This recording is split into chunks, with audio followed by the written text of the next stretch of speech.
चलो आज करेंगे हम forfeiture of share. Forfeiture of shares, ठीक है। नहीं, फॉरफीचर का मतलब क्या होता है कि जब कोई भी शेयर होल्डर पेमेंट नहीं करता है, कॉल्स इन एरियर जब रहता है, कॉल्स इन एरियर आप लोग समझ चुके हो कि क्या है। जब भी किसी कॉल की पेमेंट नहीं की जाएगी तो कंपनी उन शेयर्स को फॉरफीट कर देगी, ठीक है।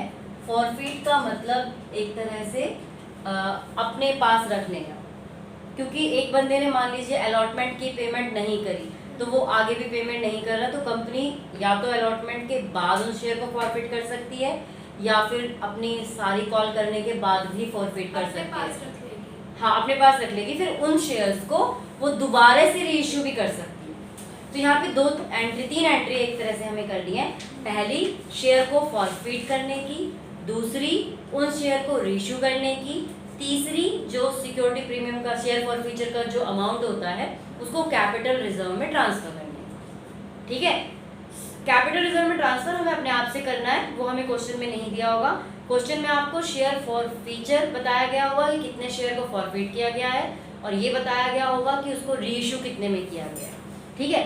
कंपनी शेयर को रीइश्यू कितने अमाउंट में कर सकती है, तो वो उसकी मर्जी पे है कि 10 रुपए का शेयर है वो 12 रुपए में भी कर सकती है, 10 रुपए का शेयर है वो 8 रुपए में भी कर सकती है।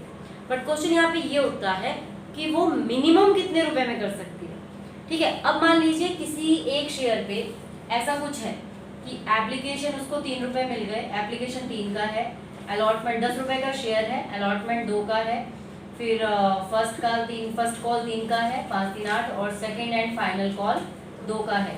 एक बंदे ने यहाँ 2 रुपीज़ पेमेंट नहीं करी, इसके बाद भी नहीं किया, और यहीं पे ही कंपनी ने उसके शेयर को फॉरफीट कर लिया, ठीक है, फॉरफीट कर लिया। तो उस शेयर पे 3 रुपए तो मिल गए उसको, तो वो 7 से कम तो नहीं करेगी। 3 रुपए उस शेयर पे मिल चुके हैं तो वो 7 रुपीज़ से कम में नहीं करेगी, मिनिमम उसका अमाउंट इतना होगा ही होगा। बाकी एक बार आप पढ़ लेना कि न्यू बुक है, 7 कैसे 3 तो मिल गए ना, 10 रुपए में 3 मिल गए, तो वो 7 से ज्यादा ही करेगी। अगर 7 से कम पे करती है तो फिर तो लॉस पे चली जाएगी ना कंपनी। न्यू बुक में अगर इसका कुछ अलग हो तो एक बार आप रीड जरूर करना इसको जब शेयर फॉरफीचर का वो होगा। बाकी मैं तुम्हें आज एंट्री बता देती हूँ, जो चेंजेस होंगे वो जब आप करते रहोगे तभी पता चल जाएगा। प्रीमियम कितना पे करना है, कैसे पे करना है, वो अकॉर्डिंग टू क्वेश्चन जैसे जैसे क्वेश्चन में आएगा वैसे वैसे हम करेंगे। पर फिर भी मैं एक बार नज़र मार ही लूँ कि कुछ नया तो नहीं है। Forfeiture of share under pro rata, चलिए, तो यहाँ पे आपका फॉरफीचर और रीइश्यू का है कि फॉरफीट कितने में करना है। मैंने फॉरफीचर नहीं खोला, मैंने डायरेक्टली, हाँ, फॉरफीचर ऑफ शेयर्स का कहा हुआ है। आर्टिकल ऑफ एसोसिएशन में company allows forfeiture on forfeiture shares, the amount received by the company whether received or share capital premium is not refunded। Security premium reserve भी कई बार इस पे मिलता है, कई बार इस पे नहीं मिलता है, ठीक है। अब ये आता है कि फॉरफीटेड शेयर को जब कंपनी रीइश्यू करती है तो वो कितने रुपए में करेगी, मैक्सिमम कितना डिस्काउंट देगी। तो न्यू बुक में लिखा हुआ है, देखो, कॉल्ड अप या पेड अप। पेड अप तो कितना भी हो सकता है, 10 रुपए का शेयर है 7 रुपए भी हो सकता है, जैसे इस वाले में तो पेड अप 3 रुपए ही है, और कोल्ड अप मान लीजिए उन्होंने ये वाली कॉल मेड नहीं करी, यहाँ तक है, तो कंपनी ने कितना कॉल्ड अप किया, 3 2 5 3 8 रुपए, लेकिन कितना पेड अप हुआ, 3 रुपए ही हुआ। तो पेड अप वैल्यू 7 8 9 इवन 10 भी हो सकती है। It being a ratio for future share provision for company act 2013 not permitted issues of share at discount. Discount पे इशू नहीं करते हैं, ये बात तो मैं पहले आपको बता चुकी हूँ। Do not apply, however discount allowed on reissue of forfeited share cannot be more than amount forfeited on reissued share। मतलब वो जैसे 3 रुपए यहाँ पे इसको मिल गया है, वो 3 रुपए से ज्यादा डिस्काउंट नहीं दे सकती है। अगर वो डिस्काउंट पे, बात तो एक है जो मैं पहले बता रही थी, 3 रुपए से ज्यादा डिस्काउंट अलाउड नहीं कर सकते, मतलब मिनिमम वो 7 रुपए में उसको करेगी। एमसीक्यूज पूछा जाता है इससे रिलेटेड, अब वो कान इधर से पकड़ेंगे, कई बार इधर से पकड़ेंगे, ठीक है। या तो आपसे ये पूछ लेंगे कि मिनिमम कितना डिस्काउंट दिया जा सकता है, या आपसे ये पूछ लेंगे कि मिनिमम मैक्सिमम कितने रुपए में वो रीइश्यू किया जा सकता है, समझ गए ये वाली चीज। अब बात आती है इसकी जनरल एंट्री की, तो मैं आपको फॉरफीचर की जनरल एंट्री बता दूं सबसे पहले। For feature, share capital account debit, share capital account debit.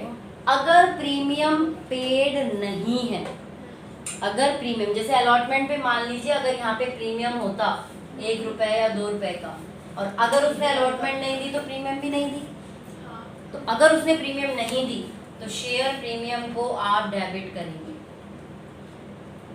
ये डेबिट कब होगा? If premium not received, if premium not received then, अगर आपको प्रीमियम रिसीव्ड हो गया है तो आप इसको डेबिट नहीं करेंगे। To share forfeiture, share forfeiture account में कौन सी अमाउंट लिखेंगे? Amount that received, paid up, हाँ रिसीव्ड लिख दो या पेड अप लिख दो, जितना रिसीव हुआ है। 3 रुपए रिसीव हुए तो 3 रुपए यहाँ पे जाएंगे। मैं तुम्हें एकदम वैसे लैंग्वेज में लिखवा रही हूँ, amount that received on share, जितना शेयर पे, उस शेयर पे जिसको फॉरवर्ड किया जा रहा है, जितना अमाउंट उसमें मिल गया। जैसे प्रोडेटा में क्या होता है, एप्लीकेशन पे ही ज्यादा एक्सेस अमाउंट कर दी जाती है, कंपनी वापस तो करती नहीं है, तो यहाँ पे वो पूरी अमाउंट आएगी जितनी उसने एक्सेस करके की है। ठीक है, फिर यहाँ पे आपकी कॉल्स इन एरियर आती है, कॉल्स इन एरियर। ठीक है, कॉल्स इन एरियर की जगह आप क्या लिख सकते हैं? इसकी जगह आप to share allotment, to share first call. अच्छा, अब इसमें ध्यान देने वाली बात यह है कि मान लीजिए कंपनी ने यहाँ तक कॉल्ड अप किया है तो यहीं तक का अमाउंट गिनेंगे, 3 2 5 3 8, तो शेयर कैपिटल इंटू 8 करेंगे। शेयर कैपिटल हमेशा जितना कॉल्ड अप होता है, कॉल्ड अप कैपिटल होती है एक तरह से, उतने शेयर पे जितना कॉल्ड अप होता है। ध्यान ये आपको देने वाली है, अगर क्वेश्चन में ये मेड नहीं है, अगर सारी कॉल मेड करी है तो इंटू 10 होगा, अगर इतनी ही मेड करी है तो ये होगा। अगर अलॉटमेंट के जस्ट बाद उन्होंने वो कर लिया है, फॉरफिट कर लिया है, अलॉटमेंट के जस्ट बाद फॉरफिट कर लिया तो 5 रुपए से ही होगा। प्रीमियम 2 रुपए अलग है, वो अलग ही रहता है। समझ में आ गई बात? और यहाँ पे उनकी कॉल्स इन, अगर calls in arrear account maintain है क्वेश्चन में तो आप वो सारा कॉल्स इन एरियर इकट्ठा करके लिख सकते हैं। क्वेश्चन में आपको ये मेंशन होता है कि calls in arrear, calls in advance account maintain करना है। अगर वो करना है तो इनका जितना भी पैसा कॉल्स इन एरियर होगा दोनों को ऐड करके डायरेक्टली लिख दो। अगर वो कुछ भी नहीं कह रखा कि मेंटेन है नहीं है तो आप डायरेक्टली शेयर अलॉटमेंट पे जितना कॉल्स इन एरियर होगा, शेयर फर्स्ट कॉल पे जितना कॉल्स इन एरियर होगा, कॉल्स इन एरियर नहीं लिखेंगे। फिर अगर आपने इन दोनों की अमाउंट लिख दी है ना कि भाई इस पे इतना नहीं मिला, इस पे इतना नहीं मिला, तो फिर कॉल्स इन एरियर लिखने की जरूरत नहीं है। अगर कॉल्स इन एरियर आप लिख रहे हो तो सारा पैसा कॉल्स इन एरियर का इसी में ही आएगा, ये लिखने की जरूरत नहीं है। ठीक है, तो ये तो हो गई आपकी जनरल केस फॉरफिट। हाँ ठीक है, फॉरफिट की एंट्री हो गई। अब अगर आप री इशू करते हैं, री इशू ऑफ शेयर, अब री इशू क्या है? एक तो नॉर्मल पार पे कर सकते हैं, एक डिस्काउंट पे कर सकते हैं, एक प्रीमियम पे भी कर सकते हैं, है ना। अगर पार पे करते हैं, एट पार 10 रुपए का है और 10 रुपए पे ही हमने री इशू कर दिया, तो आपका जनरल एंट्री होएगा bank account debit, bank account debit to share capital. क्या चीज?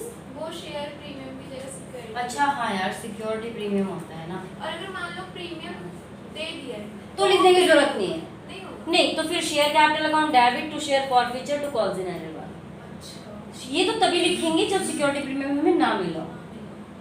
ठीक है, ना मिला हो। हाँ जब ना मिला, और अगर है ही नहीं तो है ही नहीं तो जरूरत ही ना, अरे तो क्या करेगा, है ही नहीं तो जरूरत ही ना है लिखने की। ये तो हम तभी लिखेंगे जब हमें प्रीमियम पे हमने इशू किया और वो प्रीमियम हमें नहीं मिला।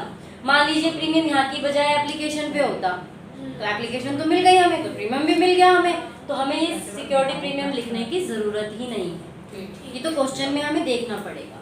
तो ये तो हो गई एट पार, कि जब एट पार होगा तब क्या करेंगे। मान लीजिए अभी किस पे कर दिया, एट डिस्काउंट। डिस्काउंट का मतलब समझ रहे हो ना कि 10 रुपए का शेयर है और हमने 8 रुपए में कर दिया, तो लॉस हो रहा है हमें, लॉस जाएगा आपका शेयर फॉर फ्यूचर अकाउंट में। बैंक अकाउंट डेबिट, देखिए लॉस तो डेबिट नेचर का होता है, 11th क्लास से पढ़ रहे हो, यहाँ लिख देंगे share forfeiture account share forfeiture account debit to share capital. और अगर ये चीज प्रीमियम पे हो, एट प्रीमियम, क्या कह रहे हो? ये तो लास्ट वाला है ना, हाँ, reissue bank account debit to share capital to security premium. ठीक है, अब बात आती है लास्ट एक एंट्री की, जो कि है आपकी कि फॉरफीचर का पैसा हमें कैपिटल रिजर्व में डालना है। Share forfeiture account debit to capital reserve account. Capital आपका लायबिलिटी नेचर का होता है। तो जर्नल एंट्री तो इसकी ये हो जाती है, for transferring share forfeiture account. ठीक है, उसके लिए एंट्री होती है शेयर फॉरफीचर अकाउंट डेबिट, इनको भी बंद हो गया, account debit to capital reserve. ये बड़ा इंपॉर्टेंट है इसका। एक्चुअली में इसकी अमाउंट निकालने में गलती कर देते हैं कई बार बच्चे। इसकी अमाउंट कैसे निकलती है? शेयर फॉरफीचर का debit balance minus credit balance.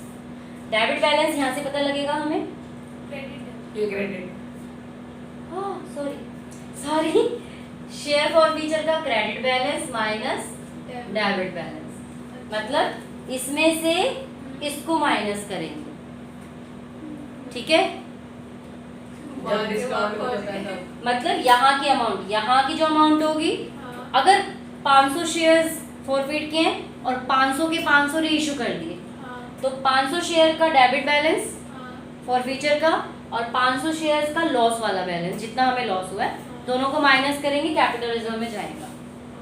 ठीक है, अगर सिक्योरिटी, अगर हमने प्रीमियम पे इशू किया है, फिर तो कोई बात ही नहीं है, जितना क्रेडिट बैलेंस होगा वही का वही चला जाएगा सारा। अगर आपने प्रीमियम पे रीइशू कर दिया है तो फिर कोई टेंशन लेने की जरूरत नहीं है, जितना अमाउंट है यहाँ पे उतना चला पार जाएगा, पे भी।